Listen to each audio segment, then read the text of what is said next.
আসসালামু আলাইকুম, কি অবস্থা গাইস? কেমন আছেন? তো আমরা প্রবাসী, নানা প্রতিকূলতার মধ্য দিয়ে আমরা জীবনযাপন করে থাকি এবং জীবন কাটাই।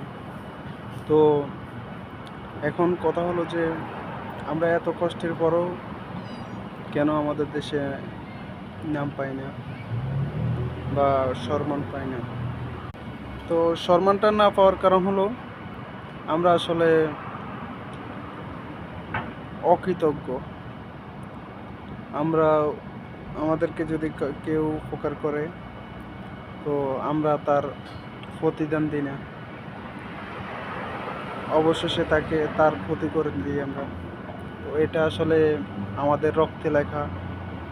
আমরা কোনোদিন কি ভালো হতে পারবো জানি না, তবে যদি পরিবেশ পরিস্থিতি চেঞ্জ হয় হয়তোবা কোনোদিন হবে। তো এই কারণে আমরা আসলে সম্মান পাই না। আর একটা জিনিস, আমাদের দেশে মানুষকে বাইরের দেশে যেমন সম্মান দেয়, আমাদের দেশে তেমন একটা দেওয়া হয় না। আমাদের দেশে এক একজনকে অনেক বড় ভাবে। তো ওই কারণে কারো কাছে ভালো জিনিস এক্সপেক্ট করা যায় না। তো সবাই ভালো থাকবেন, ধন্যবাদ, এবং পেজটিকে ফলো দিয়ে দিবেন। আসসালামু আলাইকুম।